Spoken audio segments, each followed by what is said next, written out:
So we are down to the last guitar in the holy trinity of Yamaha Handmades.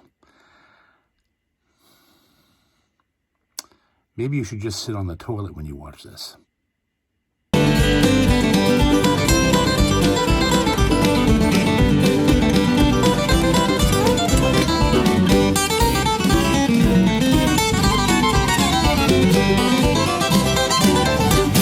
Guitar Stuff with John! Hey. Welcome back to the JP Cormier channel, and this, the third and final installment in our series called The Holy Trinity of Yamaha Handmades. So, if you haven't watched the other two videos, I would watch them because they're very fascinating. And we did an LJ26, incredible small body jumbo from the shop in Hamamatsu, handmade in Japan. And then the next one we did was its larger, more impressive cousin, the L56. And now, today, we're doing the final one in the series. This guitar is so rare that, well, as I described this to you, you're going to be shocked by just how difficult it would be to even find one of these guitars in the same room as anything. They're very difficult to find because they're only built when they're ordered. And the reason for that is they're made not by the dozen or so luthiers in the shop under the master luthier. They're made by the master luthier himself on his bench by himself. It takes about 7 months for him to build one of these guitars when they're ordered. And, of course, what I'm talking about is this absolute beast of a guitar, the L56 Custom. Now, right off the bat, you'll say, well, it looks like the 36. Well, it does, except there's a few differences. The wood choices are his own. So the rosewood in this particular guitar is very light colored. He chose that, I'm sure, on purpose. The 36 was a lot darker than this. All of the regular appointments are the same, except he also chooses to inlay the entire headstock around the edges with abalone, which just is absolutely gorgeous. We're going to take a closer look at that in a second. But the first thing I want you to do is just hear this guitar.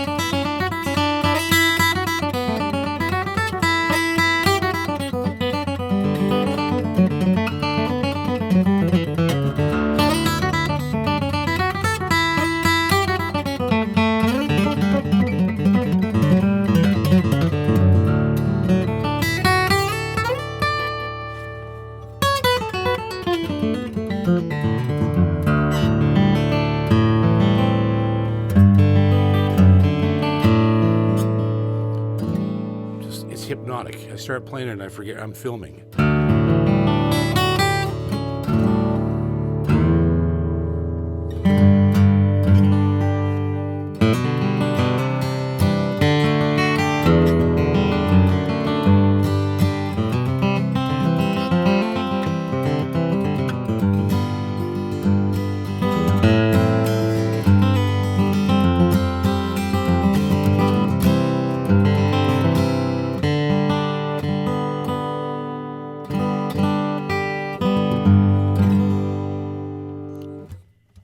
First thing you're going to notice about this guitar that really puts it head and shoulders above just about any other instrument you're going to play. Unless you get into the boutique builders like my buddy, Robin Boucher. His guitars do a similar thing to this.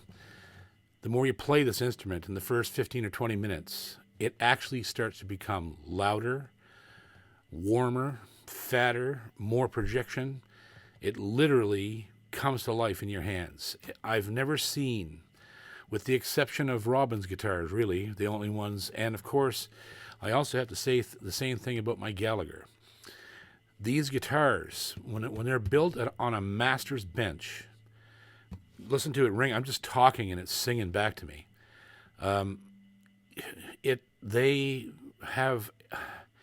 I'll tell you how I've worded it before, and I've said this about Robin, and it's a unique quality in a builder.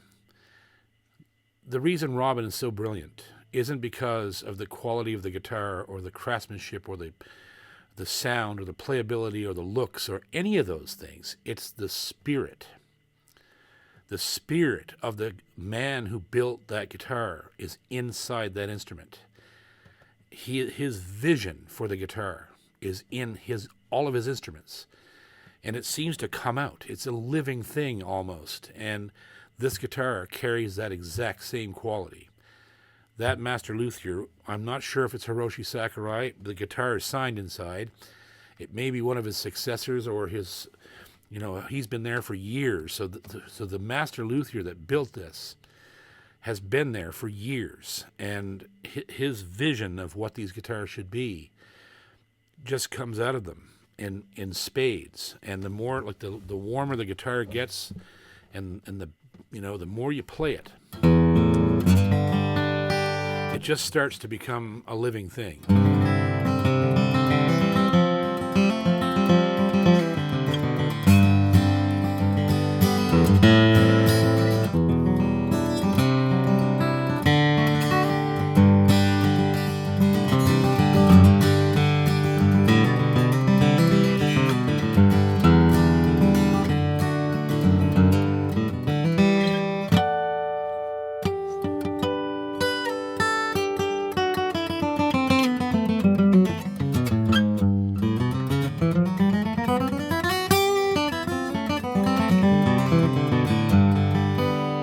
I'll do a trick that Robin does with his. Yeah. This guitar's intonation is absolutely perfect. I'm playing a G chord at the 15th fret, and those notes are in tune with the open notes.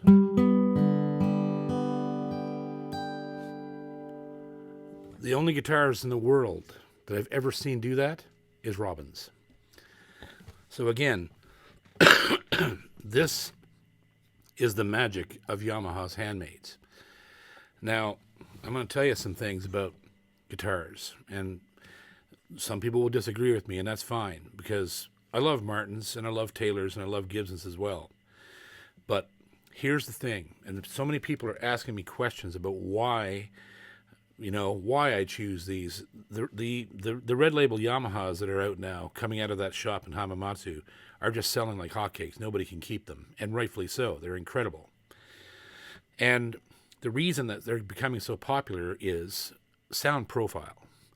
Now, when I say sound profile, what I'm talking about is when you take a good D28 Martin and you play it, the sound profile looks like the side of a mountain.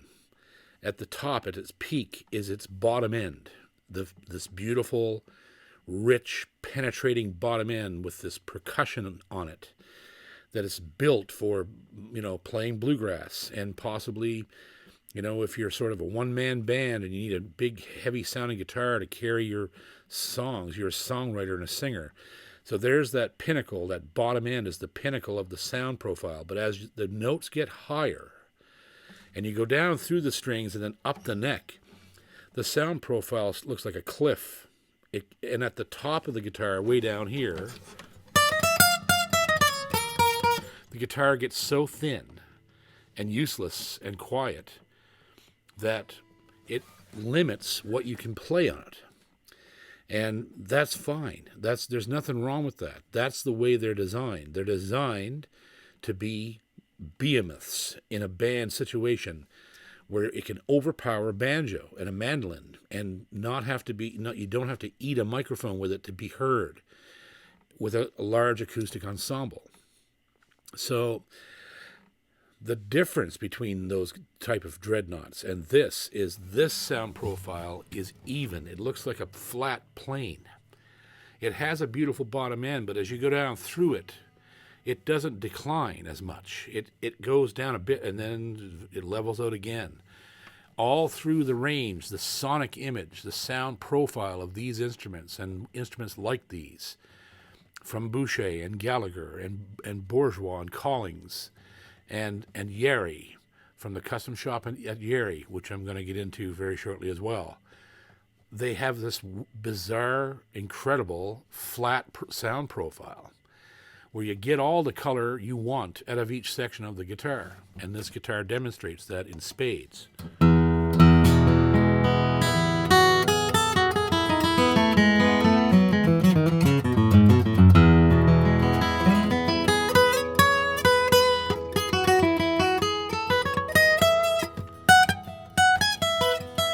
Those really high notes, they're so thick, and it may not be coming through. It should with this microphone, but they're so thick and big.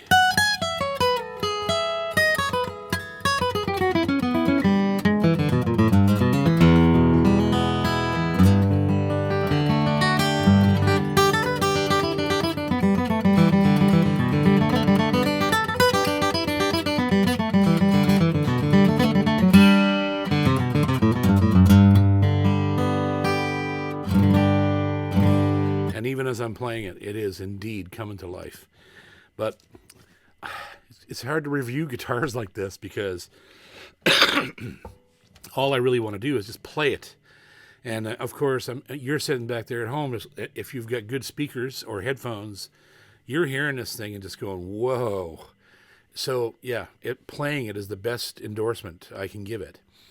But this is just a spectacular instrument.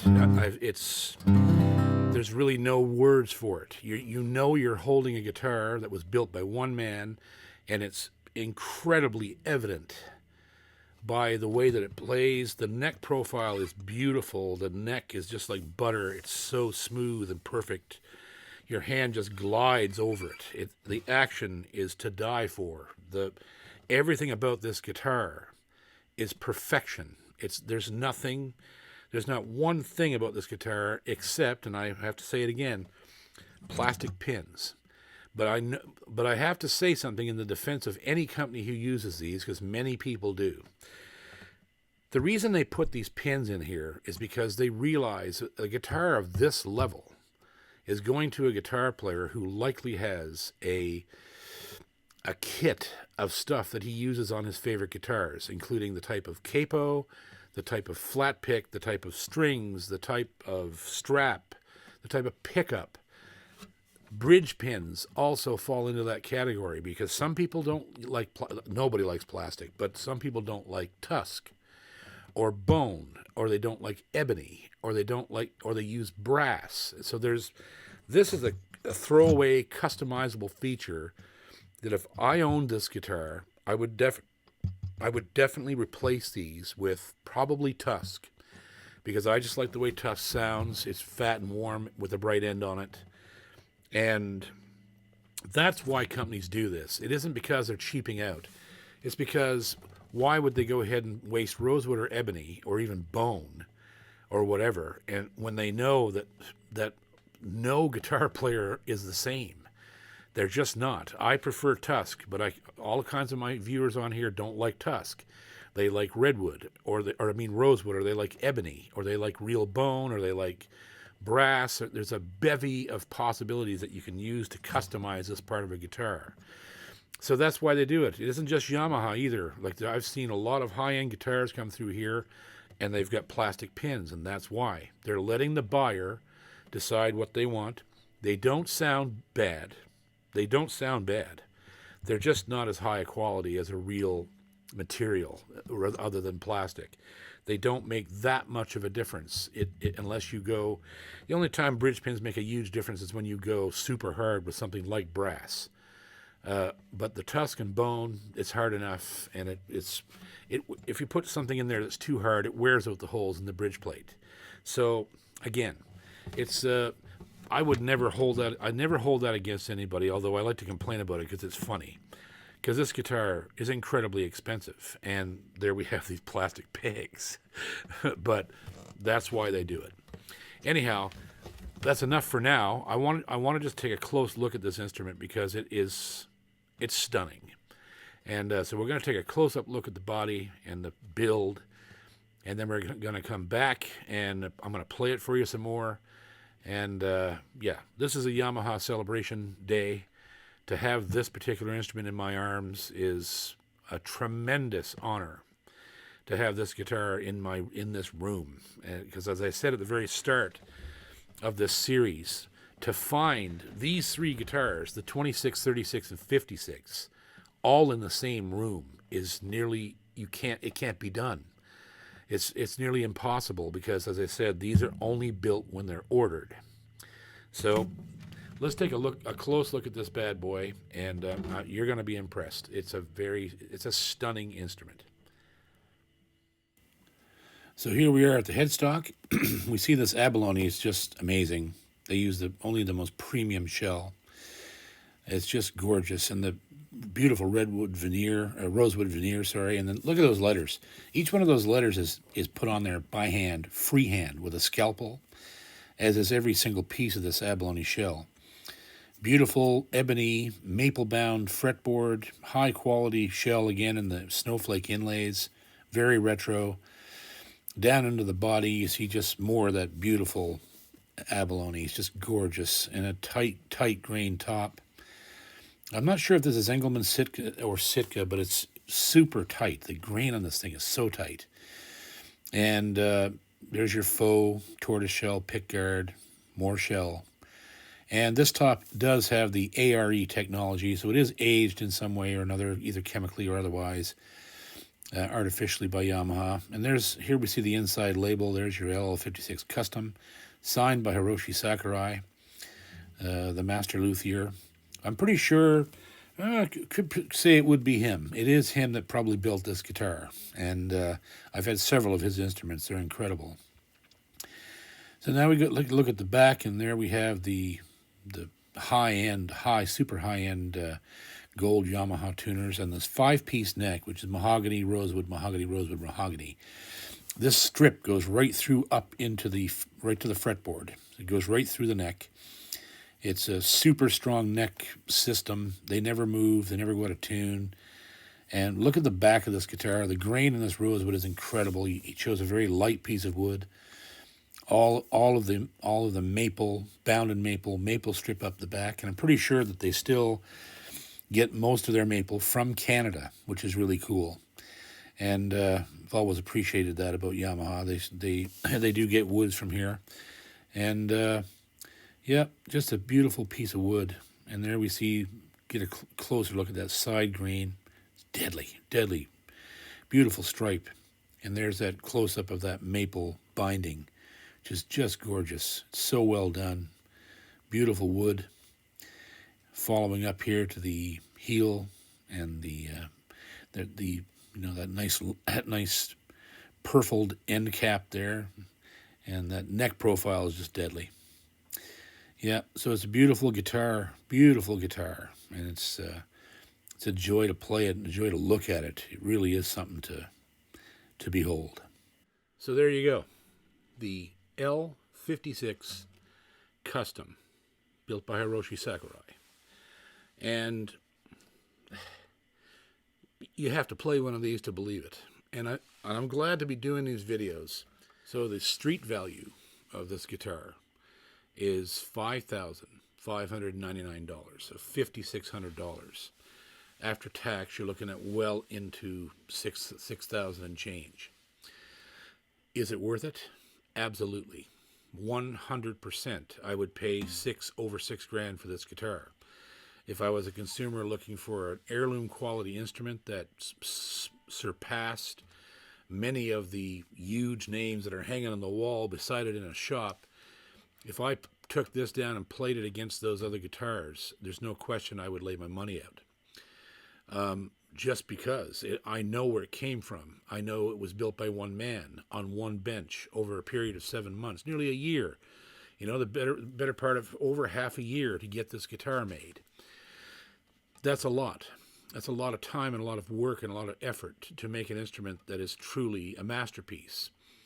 Like the other builders I talk about all the time, Robin, Collings, Bourgeois, Gallagher. These people are dead serious about building guitars. And Yamaha has been dead serious about it for 54 years. They've been doing this type of work all that time. So it gives me a great deal of joy, you know. I may never own this guitar. I can't afford it. But I'm dispelling a lot of things about Yamaha, and I think they need to be dispelled about not only Yamaha, but many builders that people immediately clump them in with, because they're from Asia, they're no good. It's just not true. It's not true at all, and I want people to know. I want people to know that there's other options out there if you want to spend a ton of money. If you're going for Robin or you're going for whoever, this is more than viable choice to make when you're searching for that one guitar that blows your mind and that you'll never let out of your hands again as long as you live. So I'm going to play a bit more because I just want to play it, and I want you to hear it some more. I got it in open G, and I'll play some stuff in that. Like a piano.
This thing is freaking me out.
I just got no words.